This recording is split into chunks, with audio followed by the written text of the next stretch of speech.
भोले को कैसे मनाऊं मैं, मेरा भोला न माने। भोले को कैसे मनाऊं मैं, मेरा भोला न माने। भोला न माने, मेरा भोला न माने। भोले को कैसे मनाऊं मैं, मेरा भोला न माने। भोले को भाई ना फूलों की माला, नाग कहाँ से लाऊं मैं, मेरा भोला न माने। भोले को कैसे मनाऊं मैं, मेरा भोला न माने। हर हर महादेव, जय शिव शंभू। आप सभी का दिन शुभ और मंगलमय हो और भोलेनाथ का आशीर्वाद आप सभी पर बना रहे। आज सुनिए सावन महीने में आगे की कथा, और इस वीडियो के लास्ट में भी आज आप सुनेंगे एक ऐसी कथा जिसमें आप जानेंगे कि क्यों लक्ष्मी जी का वास पापी और बेईमान लोगों के यहाँ पर ही अधिक रहता है, क्यों बेईमान और पापी लोग ही अधिक धनवान पाए जाते हैं। इसलिए आज की कथा को भी आप अंत तक जरूर सुनिएगा। महादेव जी कहते हैं, सोमनाथ के दक्षिण भाग में त्रिभुवन विख्यात पद्मक नामक तीर्थ है जो सभी पापों का नाश करने वाला है। पहले सोमेश्वर के समीप क्षौर कराकर अर्थात शुद्धि कराकर मन ही मन मेरा ध्यान करते हुए उस तीर्थ में अपने केश डाल दे। उसके बाद फिर से स्नान करें। मनुष्य जो कुछ भी पाप करता है वह सब उसके केशों में अर्थात बालों में स्थित होता है, इसलिए केशों को अवश्य ही तीर्थ में फेंक देना चाहिए। सौभाग्यवती स्त्रियों को चाहिए कि वे सब केशों को हाथ से पकड़कर अग्रभाग की ओर से 2 अंगुल कटवा दें। उनके लिए मुंडन की विधि नहीं है। मुंडन और स्नान के बाद देवताओं और पितरों का तर्पण करें। सभी तीर्थों में मुंडन और उपवास की विधि है। जो पर्व का दिन छोड़कर और किसी समय प्रभास क्षेत्र में बिना मंत्र के स्नान करता है वह उसका पुण्यफल प्राप्त नहीं कर पाता। बिना मंत्र के, बिना पर्व के और बिना क्षौर कर्म किए समुद्र जल का स्पर्श नहीं करना चाहिए। निम्नांकित मंत्र का उच्चारण करके सागर के जल का स्पर्श करना उचित बताया गया है।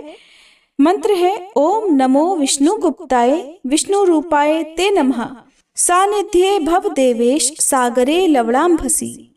अर्थात हे समुद्र देव, आप भगवान विष्णु से सुरक्षित हो, आपको नमस्कार है। आप साक्षात श्री विष्णु के स्वरूप हो, आपको नमस्कार है।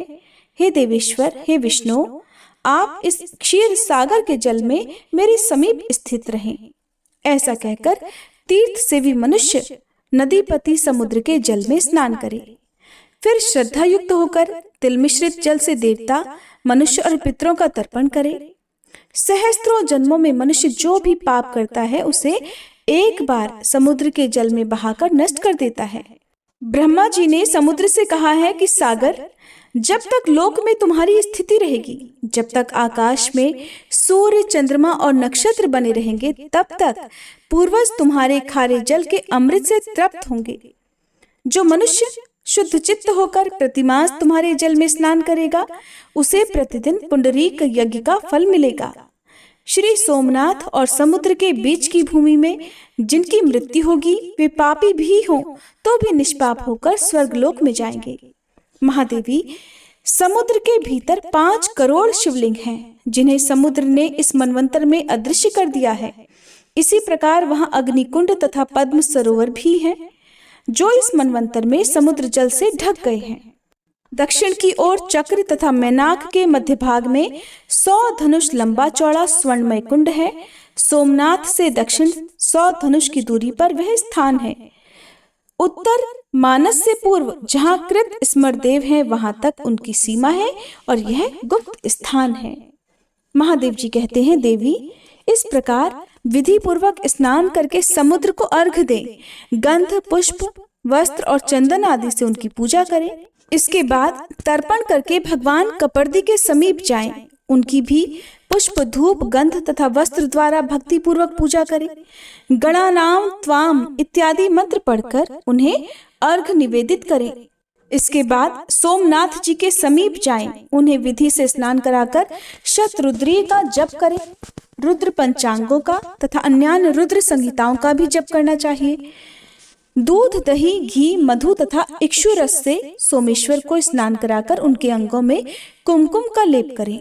उसमें कपूर, खस और कस्तूरी को भी मिलाए रखना चाहिए। इसके बाद सुगंध युक्त चंदन और फूलों से पूजा करें। नाना प्रकार के धूप निवेदित करके उन्हें वस्त्र से ढक दें। इसके बाद उत्तम नैवेद्य अर्पित करें और इच्छानुसार स्तुति करें। साष्टांग प्रणाम करके गीत वाद्य आदि का आयोजन करें। धर्म कथा सुने और भगवान की परिक्रमा करें। इसके बाद ब्राह्मणों, तपस्वियों, दीनों, अंधों, कंगालों और भिक्षुओं को अपनी शक्ति के अनुसार दान दें। उस दिन उपवास करना चाहिए। जिस दिन पहले पहल मनुष्य सोमनाथ का दर्शन करे, उस तिथि को 1 वर्ष तक भक्तिपूर्वक उपवास करे। ऐसा करके मनुष्य अपने जन्म का फल पा लेता है, पिता और माता के कुल का उद्धार कर देता है। सोमनाथ का दर्शन करने से सब पापों का नाश हो जाता है। इसलिए 7 जन्मों तक कभी भी दुख, दारिद्र्य और दुर्भाग्य की प्राप्ति नहीं होती। सोमनाथ जी के प्रति भक्ति बढ़ती है। पहले दूध से स्नान कराकर फिर जल से स्नान कराना चाहिए। जो मनुष्य मध्याह्न काल में और संध्या के समय सोमेश्वर शिव की आरती का दर्शन करते हैं, वे फिर इस संसार में दोबारा जन्म नहीं लेते। पार्वती जी ने पूछा, भगवान, प्रभास क्षेत्र में सरस्वती नदी कहाँ से आई है, कृपया बताइए। महादेव जी कहने लगे, पार्वती सुनो, हरिणी, वज्रिणी, न्यंकु, कपिला और सरस्वती, इन 5 स्तोत्रों से युक्त सरस्वती नदी इस क्षेत्र में प्रवाहित होती हैं। एक समय देवादिदेव भगवान विष्णु ने सरस्वती जी से कहा, कल्याणी, तुम पश्चिम दिशा में क्षार समुद्र के समीप जाओ और बड़वानल को वहीं ले जाकर डाल दो। इससे सब देवता निर्भय हो जाएंगे। तब सरस्वती जी बोली, प्रभु, मैं स्वतंत्र नहीं हूँ, मेरे पिता विद्यमान है, मैं उनकी आज्ञाकारिणी पुत्री हूँ। ब्रह्मचर्य व्रत का पालन करने वाली कुमारी हूँ और पिता की आज्ञा के बिना मैं तो एक कदम भी कहीं नहीं जाऊंगी। तब भगवान विष्णु ने ब्रह्मा जी के समीप जाकर कहा, हे देवेश्वर, आप देवताओं का यह कार्य सिद्ध कर दीजिए। उनके ऐसा कहने पर ब्रह्मा जी अपनी कुमारी कन्या से बोले, देवी, तुम भय से व्याकुल हुए उन सब देवताओं की रक्षा अवश्य ही करो। सरस्वती जी बोली, पिताजी, आपकी आज्ञा से मैं निश्चय ही वहां जाने के लिए उद्यत हूँ, किंतु ये भयंकर बड़वानल मेरे शरीर को जला देगा। इसके सिवा इस समय भूतल पर कलयुग भी आया हुआ है, इसलिए कलयुग के पापाचारी मनुष्य तो मेरा स्पर्श करेंगे। ब्रह्मा जी ने कहा, बेटी, अगर तुम पापी जनों से भरी हुई इस पृथ्वी का स्पर्श नहीं करना चाहती, तो पाताल में स्थित होकर इस बड़वा नल को समुद्र में ले जाओ।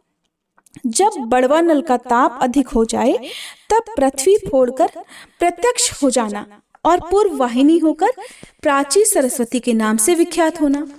महादेव जी कहते हैं, श्री ब्रह्मा जी का ये आदेश पाकर सरस्वती जी अपने तेज से संपूर्ण जगत को प्रकाशित करती हुई चलने लगी। उस समय अपने पीछे पीछे आती हुई गंगा जी से सरस्वती ने कहा, सखी, अब मैं पुनः कहाँ तुम्हारा दर्शन करूंगी। गंगा जी ने स्नेह भरी वाणी में उत्तर दिया, सुव्रते, पश्चिम जाती हुई तुम जब जब पूर्व दिशा की ओर मुंह करके देखोगी, तब तब मुझे अपने समीप खड़ी हुई पाओगी। वहां मैं सब देवताओं के साथ तुम्हें दर्शन दूंगी। तब उन्होंने गंगा जी से विदा लेकर कहा, भद्रे, अब तुम अपने स्थान को जाओ, मुझे पुनः तुम्हारा दर्शन प्राप्त हो। इसी प्रकार सरस्वती ने यमुना, गायत्री और सावित्री आदि सखियों को भी विदा कर दिया। फिर हिमालय पर्वत पर आकर वे एक पाकड़ के वृक्ष से नदी के रूप में प्रकट हो गई और पृथ्वी पर उतरी। उस समय पुण्य सलीला सरस्वती देवी की ब्रह्मऋषि गण स्तुति कर रहे थे। बड़वानल को लेकर वह नदी बड़े वेग से चली और पृथ्वी फोड़कर पाताल में प्रवेश कर गई। कहीं कहीं मर्त्यलोक में भी प्रत्यक्ष हो जाती थी। इस प्रकार पाताल मार्ग से समुद्र के निकट गई। खदिरा मोद नामक वन में पहुंचकर सरस्वती ने समुद्र को देखा और बड़वानल को लेकर उसके समीप जाने का विचार किया। जब वह दक्षिण की ओर मुख करके प्रस्थित हुई, अर्थात चली, उसी समय वेदों के पारंगत विद्वान 4 महर्षि प्रभास क्षेत्र में आए। उनके नाम इस प्रकार हैं, हिरण्य, वज्र, न्यंकु और कपिल। वे चारों तपस्वी थे।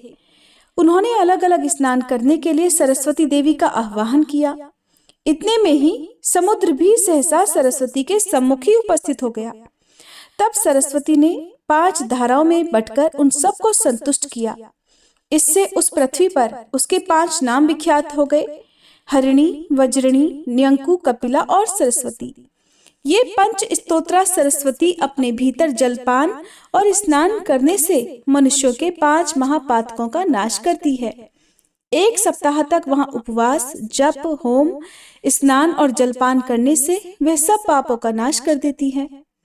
सरस्वती अपने भीतर आचमन और स्नान करने पर मनुष्यों की घोर ब्रह्महत्या तक का और कपिला मदिरापान रूपी महापाप का नाश करती है। न्यंकु नदी में स्नान करके मनुष्य चोरी के महापाप से मुक्त हो जाता है। वज्रणी नदी का जल पीने से गुरु पत्नी गमन रूप महापाप का नाश होता है। हरिणी नदी 7 दिनों तक स्नान करने से संसर्ग जनित महापाप का अपहरण करने वाली है। इस तरह 5 धाराओं में विभक्त सरस्वती नदी सभी पापों का निश्चय ही नाश कर देती है। इसके बाद पुनः बड़वानल को लेकर सरस्वती समुद्र के पास स्थित हुई। फिर बड़वानल ने उठती हुई तरंगों से युक्त समुद्र को देखकर सरस्वती से पूछा, भद्रे ये क्या है? क्षार समुद्र मुझसे डरता क्यों है? सरस्वती ने हंसकर कहा, अग्ने, तुमसे भला कौन भयभीत नहीं होगा? बड़वानल बोला, भद्रे, मैं तुम्हें वर दूंगा, इच्छा अनुसार वर मांगो। तब सरस्वती ने भगवान विष्णु का स्मरण किया। भगवान ने हृदय में प्रकट होकर उसे दर्शन दिया।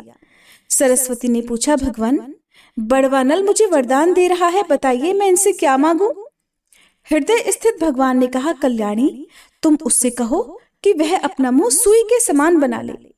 तब सरस्वती देवी ने उससे कहा, बड़वानल, तुम सुई के समान मुंह बनाकर समुद्र का जल पीते रहो। उसके ऐसा कहने पर बड़वानल ने सुई के समान छिद्र वाला अपना मुंह कर लिया।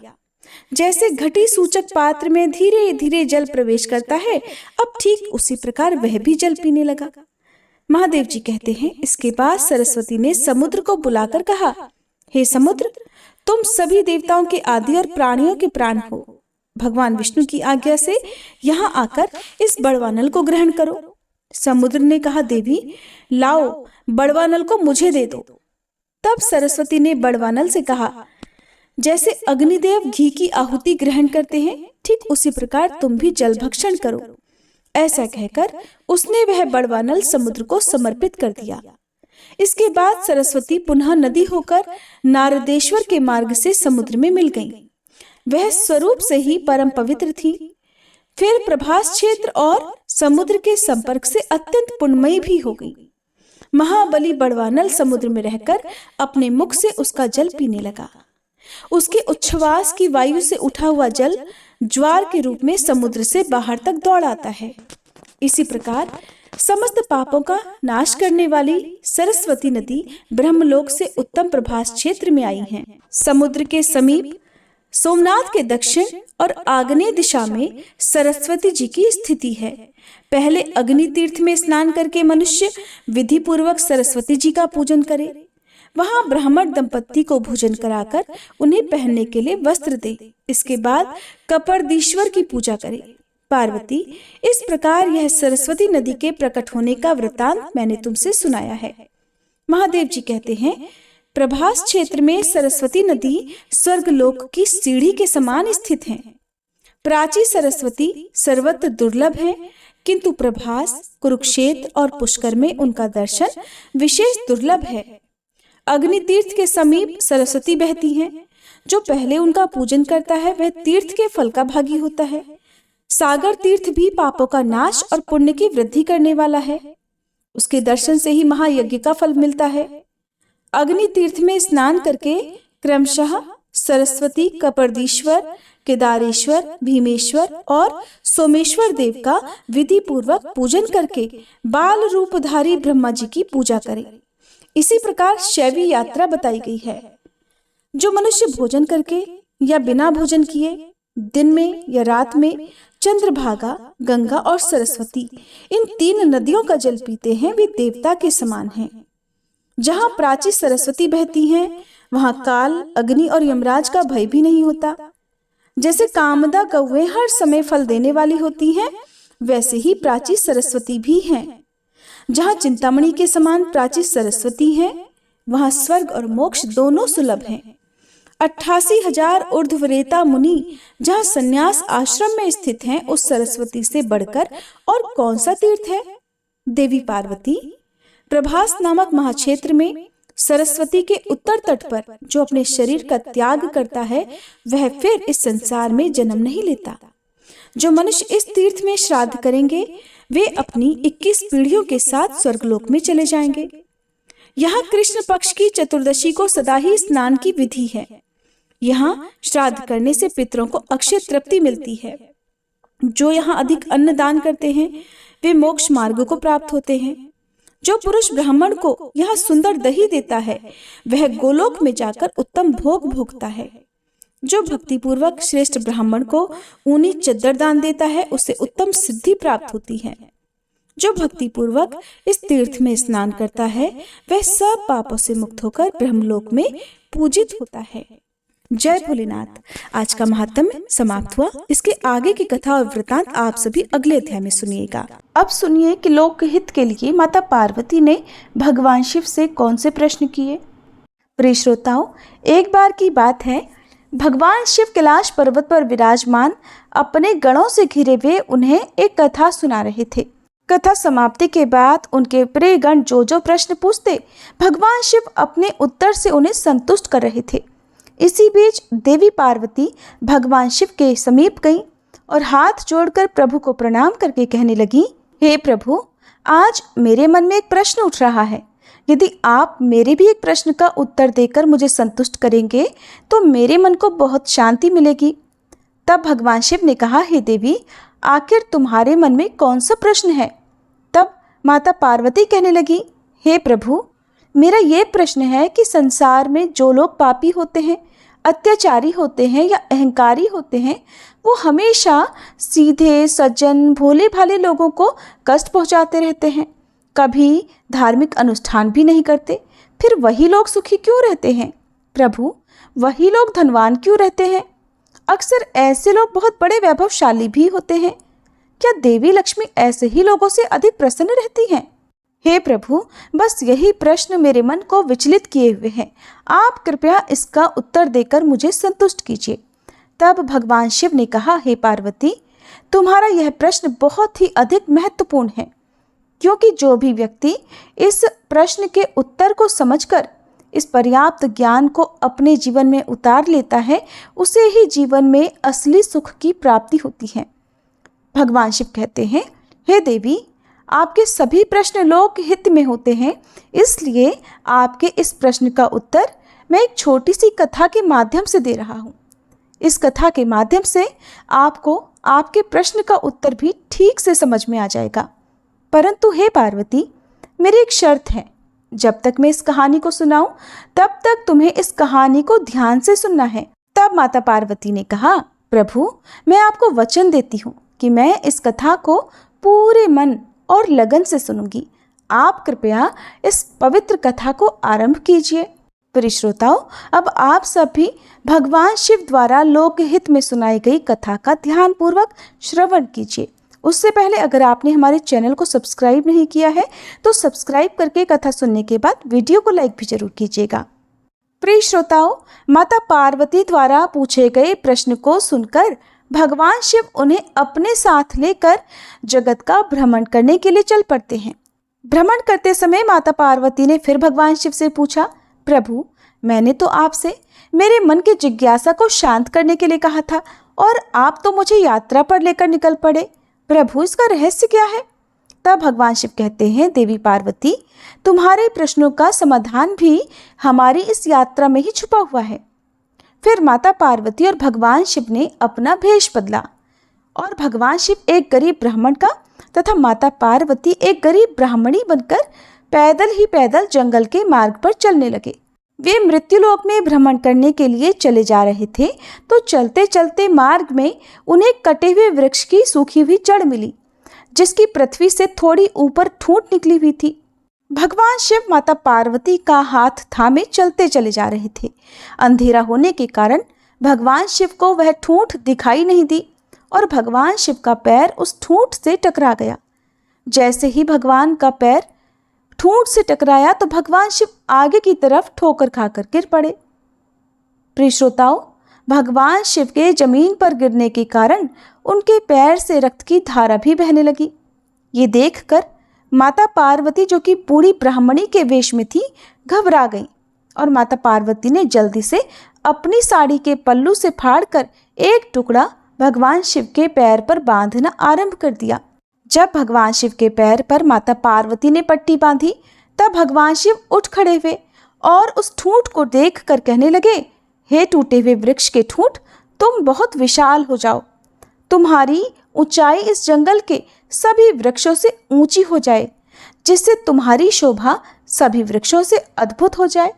वृक्षों में तुम सबसे बड़े वृक्ष कहलाओगे। भगवान शिव ने जिस ठूंठ से ठोकर खाई, उल्टा उसे ही आशीर्वाद दे दिया। प्रिय श्रोताओं, भगवान शिव के इस व्यवहार से माता पार्वती को बड़ी हैरानी हुई और वे अप्रसन्न भी हुई। माता पार्वती से जब रुका नहीं गया और उनके मन में फिर जिज्ञासा उठने लगी, तब उन्होंने भगवान शिव से कहा, प्रभु, आपकी लीला तो बड़ी विचित्र है। आपके मन में क्या है ये कोई नहीं जान सकता। प्रभु, जिस ठूंठ से आपको चोट लगी, आपको कष्ट पहुंचा, जिसने आपको चोट पहुंचाई और आपके पैर से देखिए कितना रक्त बह रहा है, जिस वृक्ष की जड़ से आप ठोकर खाकर गिर पड़े, आपने उसी वृक्ष को इतना विशाल होने का वरदान दे दिया। भगवान, आपकी ये लीला तो मेरी समझ में बिल्कुल नहीं आई। इसका क्या कारण है? देवी पार्वती को इस प्रकार व्याकुल देखकर भगवान शिव मुस्कुराकर कहने लगे, हे पार्वती, समय आने पर आपको इसका जवाब भी अपने आप ही मिल जाएगा। अब आप मेरे साथ कैलाश पर्वत पर चलो। प्रिय श्रोताओं, इस प्रकार भ्रमण करने के बाद भगवान शिव और माता पार्वती कैलाश पर्वत पर वापस लौट आए और फिर से अपनी धर्म चर्चाओं में, कथाओं में व्यस्त हो गए। उधर मृत्युलोक में क्या होता है कि जो ठूंठ था, भगवान शिव ने जिसे विशाल होने का वरदान दे दिया था, अब तो वह ठूंठ बहुत ही विशाल वृक्ष के रूप में बदल गया। वह वृक्ष अब बहुत बड़ा हो गया था और उस जंगल में जितने भी वृक्ष थे, वह उन सभी से ऊंचा, बहुत लंबा हो गया था। धीरे धीरे वह वृक्ष लंबी लंबी शाखाओं वाला और घनी छाया वाला बनता चला गया। दूर दूर तक उसकी छाया फैली रहती थी। इस बात का अब उस वृक्ष को घमंड होने लगा। वह अपने से छोटे सभी वृक्षों को देखकर हंसता था, उनका मजाक उड़ाता था और घमंड से हर समय उसका सिर ऊंचा ही रहता था। वो ना तो किसी वृक्ष से मिलकर रहता, ना ही किसी को अपने आगे कुछ समझता था। जो व्यक्ति जैसा होता है, वो अपने स्वभाव को कभी नहीं छोड़ता। दुष्ट व्यक्ति अपनी दुष्टता को नहीं छोड़ता। कई बार लोग धन और प्रतिष्ठा पाकर घमंड में भर जाते हैं और फिर उनका ये घमंड जल्दी ही नष्ट भी हो जाता है। अचानक अगर किसी व्यक्ति को कोई शक्ति या बहुत अधिक धन मिल जाए, तो ये सत्य है कि वह स्वाभाविक रूप से आपे से बाहर हो जाता है। कुछ विरले ही होते हैं जिन्हें धन या पद से कोई अभिमान नहीं होता। उस वृक्ष के विशाल होने के बाद अनेक प्रकार के पक्षी उस वृक्ष की लंबी लंबी शाखाओं पर बसेरा करना चाहते थे, वहां अपना घर बनाना चाहते थे।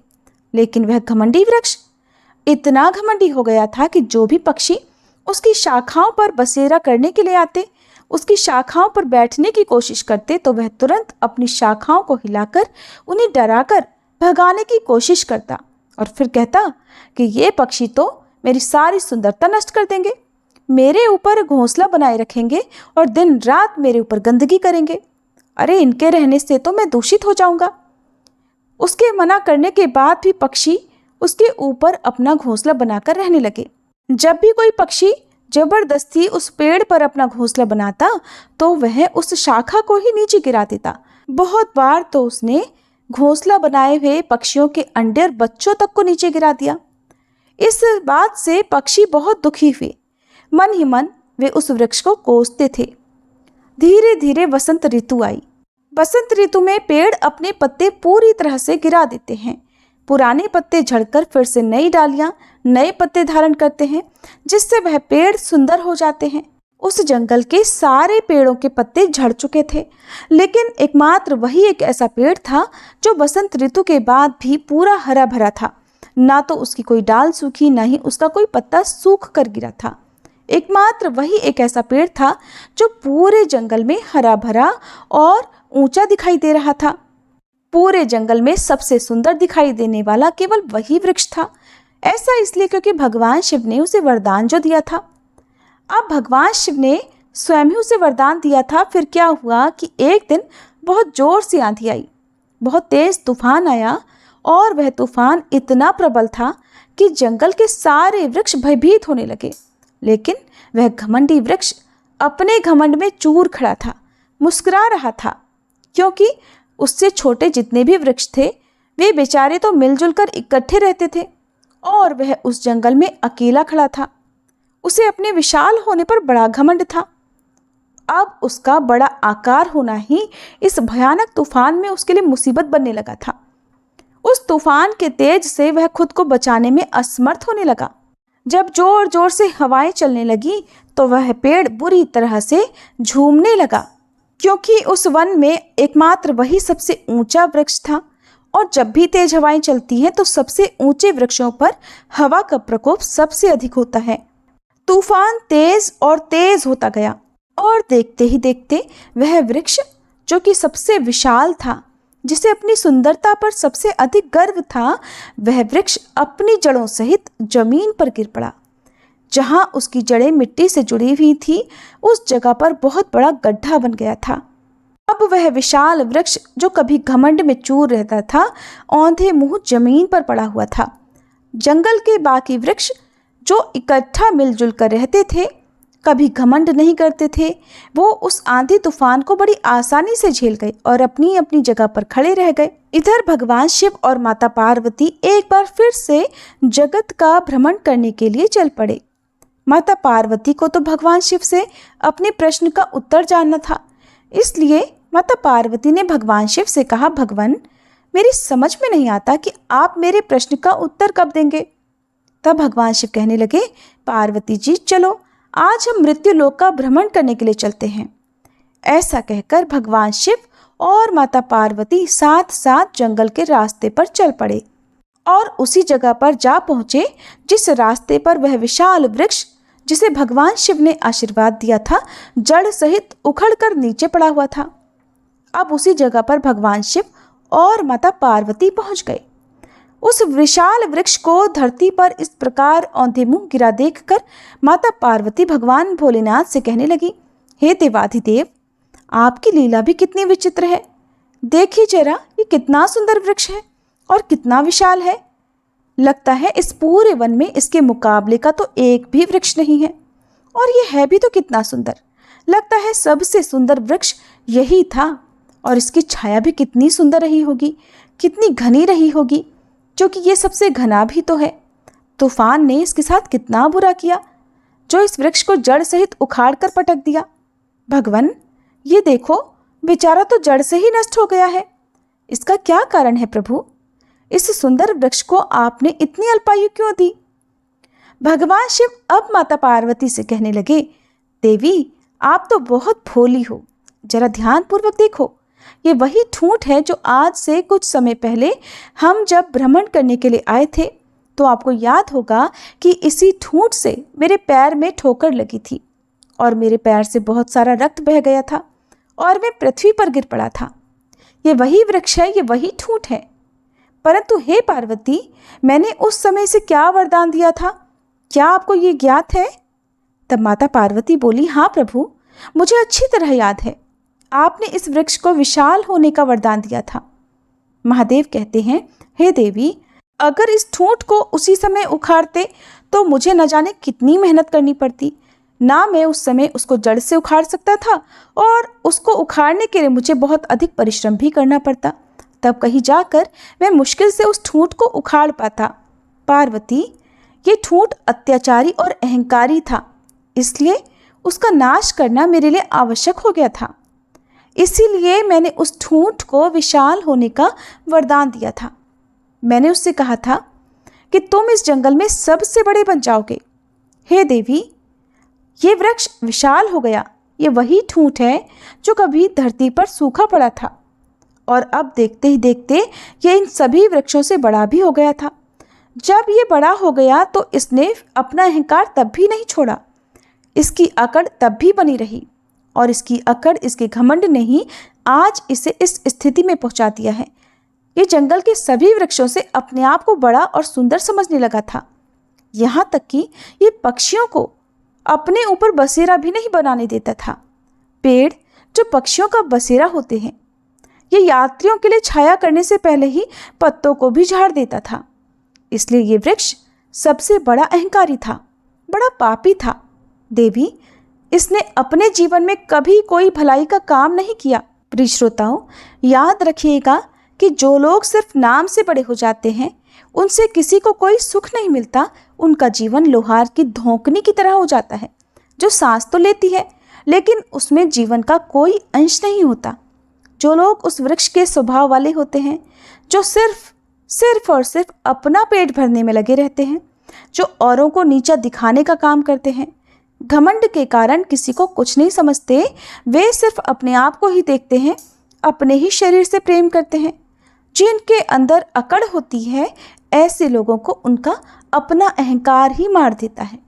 ऐसे लोग अपने उसी विशेषता के कारण मारे जाते हैं। यदि कोई इस तरह के स्वभाव वाला व्यक्ति बहुत अधिक धनवान बन जाए तो अधिक धन का लोभ ही उसे मृत्यु के मुख में पहुंचा देगा। और देवी लक्ष्मी भी ऐसे लोगों के पास अधिकतर इसलिए रहती हैं ताकि उनका सर्वनाश कर सकें। देवी, आपने देखा होगा कि अधिक धन होने से मनुष्य में कई दोष आ जाते हैं। चींटी जब मरने वाली होती है तो उसके शरीर में पंख उगाते हैं। जमीन पर रेंगने वाली चींटी भी आकाश में उड़ने लगती है और वह उड़ान ही उसे विनाश की ओर ले जाती है। कहते हैं कि बड़ा होना तो सरल है, पर बड़ा बनकर जीना बड़ा कठिन है। भगवान शिव देवी पार्वती से कहने लगे, देवी, ये वृक्ष जब छोटा पौधा था तब भी इसमें अकड़ थी। मुझे देखकर भी ये कभी नहीं झुका। जो छोटी सोच वाले लोग होते हैं, उनमें बड़ा होने पर इसी तरह अकड़ आ जाती है और वे अपने से बड़े लोगों का सम्मान करना भूल जाते हैं। जो व्यक्ति अकड़ के साथ जीता है वो थोड़े समय तक ही जी पाता है। मैं इसे एक और उदाहरण से समझाता हूँ। देवी, जिस तरह मोह के अंदर जीभ और दांत होते हैं, जीभ जब मनुष्य पैदा होता है तब भी होती है और मरता है तब भी होती है, लेकिन दांत जन्म होने के बहुत दिनों बाद आते हैं और मरने से काफ़ी समय पहले उखड़ भी जाते हैं। फर्क दोनों में बस इतना है कि जीभ के अंदर नम्रता का भाव होता है, वो झुकना जानती है, इसलिए जीभ की आयु लंबी होती है, और दांतों में अकड़ रहती है, इसलिए वे बाद में आकर भी पहले चले जाते हैं। ठीक इसी तरह जिन मनुष्यों में अकड़ होती है, घमंड होता है, उनका जीवन भी अतिशीघ्र नष्ट हो जाता है। भगवान शिव कहते हैं, हे देवी, इस ठूंठ को उखाड़ने में अब मुझे बिल्कुल भी मेहनत नहीं करनी पड़ी। बड़ा होकर ये खुद पर खुद जड़ सहित उखड़ गया।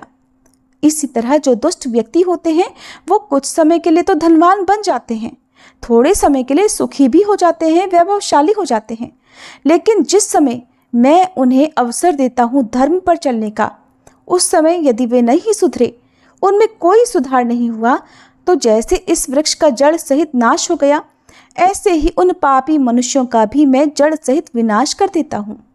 तब माता पार्वती कहने लगी, भगवान, आप धन्य हैं, आपकी माया धन्य है।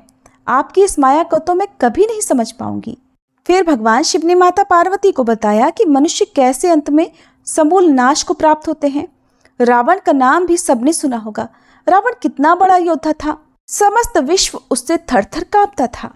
विश्व में वही एकमात्र सबसे बलशाली था। उसने तीनों लोकों तक को जीत लिया था, किंतु वह लंबे समय तक नहीं जी सका और फिर उसके अभिमान के कारण ही उसकी मृत्यु हो गई। उसके कर्मों के कारण ही उसका नाश हो गया।